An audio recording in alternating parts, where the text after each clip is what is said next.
What is up, Nephilim? This is the Chig coming at you with another D3 build guide. Before we get started though, go ahead and hit that like button, hit that subscribe button. Everything you do helps support the channel. And don't forget we're having a giveaway. Once we hit 1,000 subs, we are going to be giving away a copy of Diablo 4. And how you enter is you got to be subscribed to the channel, got to like and comment. Any video you like and comment on will be one entry into the giveaway, so go ahead and do that as soon as you can. Anyway, let's hop right into it. This is the Helltooth harness set. We're using 5 of these, 2 Crypt and Crimsons, and the Ring of Royal Grandeur, and I accidentally got a primal of this, so that's kind of funny, because that's happened twice now. Okay, so your stat priority is going to be crit cooldown. I have, as usual, not re-rolled any of this. The only things that are re-rolled are like, the weapon, and then like the things I re-rolled for other sets. So anyway, let's hop right into it. We have the shoulders, the chest, the legs, the head, and the hands of the Helltooth mantle. Wear the boots or the pants, depending on whatever you have better of, and then use the other for Captain Crimson's. The 2 set, enemies hit by your primary skills, Acid Cloud, Fire Bats, Zombie Chargers, Zombie Dogs, Gargantuan, Grasp of the Dead, Piranhas, or Wall of Death are afflicted by Necrosis, becoming slowed and taking 3000% weapon damage every second for 10 seconds. That's kind of eh. 4 set, after applying Necrosis, you take 60% reduced damage for 10 seconds. That's huge, because toughness is tough. 6 set, after casting Wall of Death, gain 17,500% increased damage for 15 seconds on your primary skills, Acid Cloud, Fire Bats, Zombie Charger, which is what we're using, Zombie Dogs, Gargantuan, Grasp of the Dead, Piranhas, and Wall of Death. So this isn't my preferred Helltooth build, but this one is one that is super easy to play and super fun, so I'm doing this one first. We are using the 3 set Captain Crimson's. 2 set reduces the cooldown and resource cost of all skills by 20%, and then the 3 set, damage dealt is increased by your percentage of cooldown reduction, and damage taken is reduced by your percentage of cost reduction. So both of those are really good in this build. We're using Squirt's Necklace because whenever you don't take damage, you gain up to 100% damage dealt and increased damage up to 50% taken. So, womp. Lacumba's ornament. We're using this to reduce the damage taken by 60% as long as your soul harvest is at least 3 stacks and you get extra percents for each stack of soul harvest. We're using the weapon that gives us more stacks of soul harvest, so that's going to be our main toughness. Convention of elements, extra damage on a single element as it rolls through, just more DPS when it stops.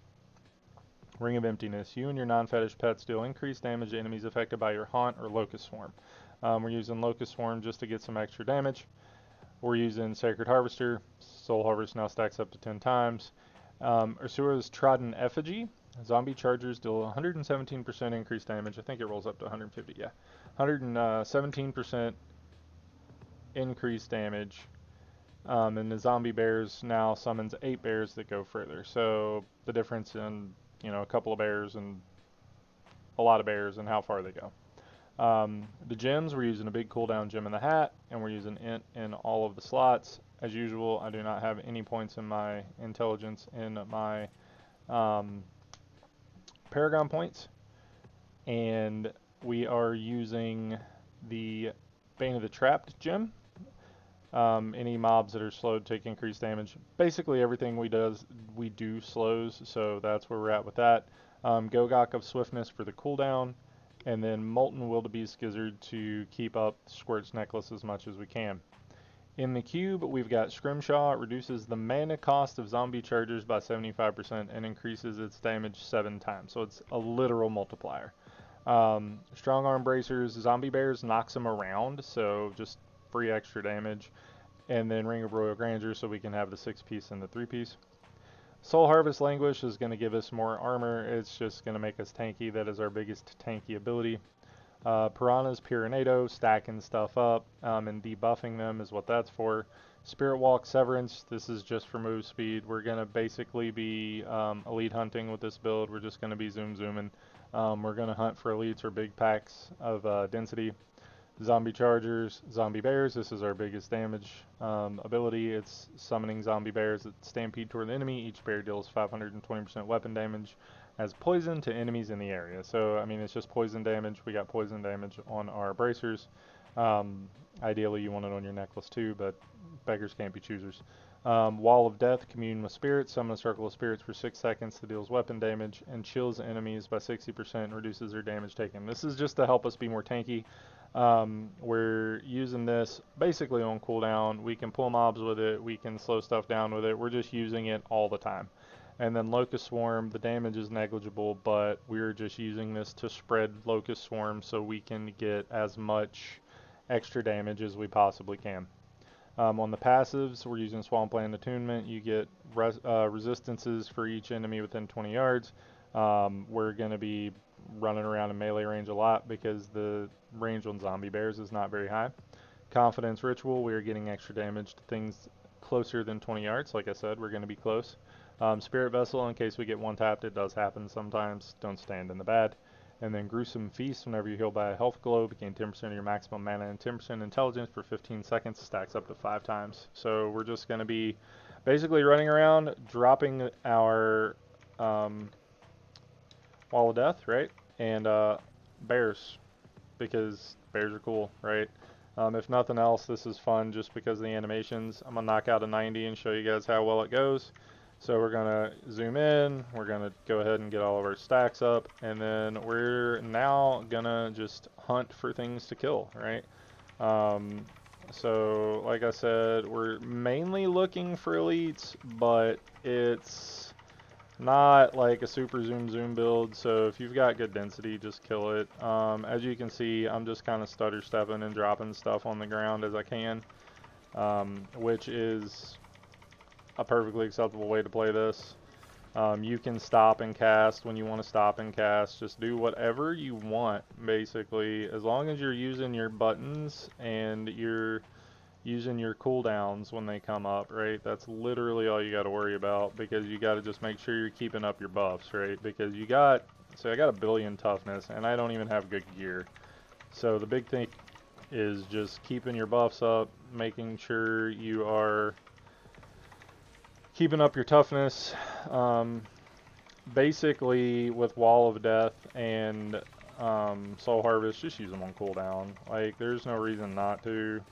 It's not gonna hurt anything to use them on cooldown. It's not gonna help anything to use them on cooldown, really, other than you will never miss having a buff up, which is, I mean, don't know if you've ever played something that required a buff, but if you make a mistake and you don't have your buff up, you will die.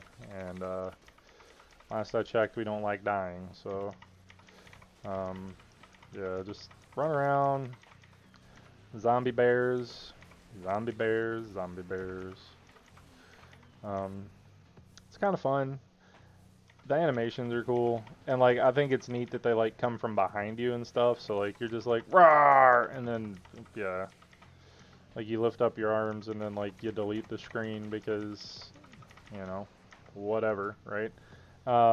Obviously, you don't have to stop on 90. 90 is just a comfortable spot for most people to farm. It's super easy to farm 90s without any superb gear or without any ridiculous paragons or anything. So this is just kind of where I chill. This can easily do hundreds. This can easily do 105s.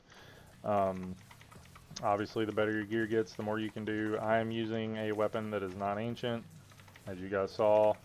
None of my gear is really good except for the shoulders I accidentally got, which is, that is the second time I've accidentally got shoulders that were good, so maybe I'll accidentally get some shoulders for a set that I want at some point. We'll see. But in the meantime, let's see here. This took us about, let's see, 3 minutes. But we're limited by move speed on this build. It's not a DPS problem, it's a we're not fast at moving problem. So take that with a grain of salt. Play this build if you like pets. Obviously, this isn't the best pet build. We are going to be going over that soon, but this is definitely a good build for farming. It'll help you get your stuff together. It'll help you get everything you need going. For the other builds that are, you know, a little better, a little faster rather. But yeah, hit that like button, hit that subscribe button. Everything helps out the channel. Don't forget the giveaway, and Go get those legendaries, guys.